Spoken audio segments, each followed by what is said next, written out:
Hey guys, it is after 6 in the afternoon and we just got settled in finally. I sprayed some lube on all the bolts. The parts are over here to the side, which I'll show you in a minute. This was outdoors for years but under a tarp, so there's some surface rust, but you can see there's still some good metal. All I gotta do is just wire brush this off and paint it, which I've done many times in the past. It looks like the hinges are needing a little bit of adjustment. They're sagging at an angle, although the door was fitting fine, so I'm going to double check that. But I'm probably going to knock off all the bolts and redo them anyway. There's heat shields for the sides, which I have. And here I'm going to have to redo all the gaskets all the way around.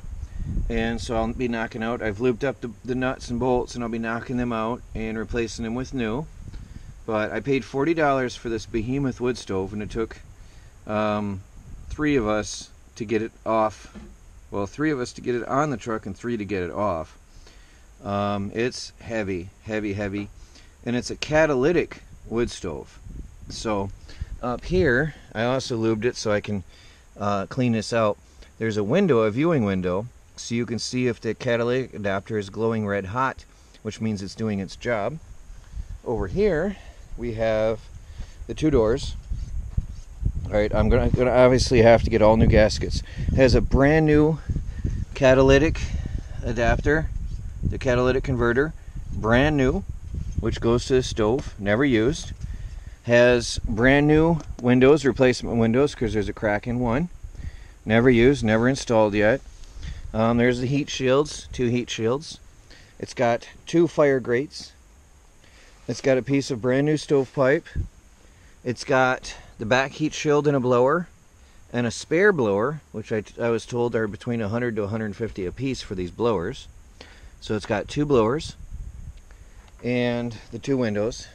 So, and then this piece of stovepipe here. And then we took out the ash box. So all of this for $40.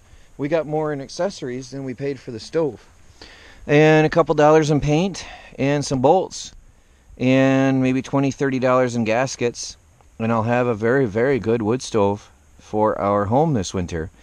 So there is some people have been asking a lot about what we're going to use for heat this winter for going off the grid. This is a major part of going off the grid.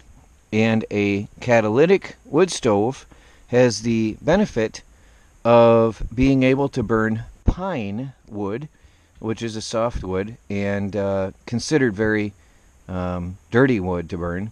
And this burns pine wood cleanly.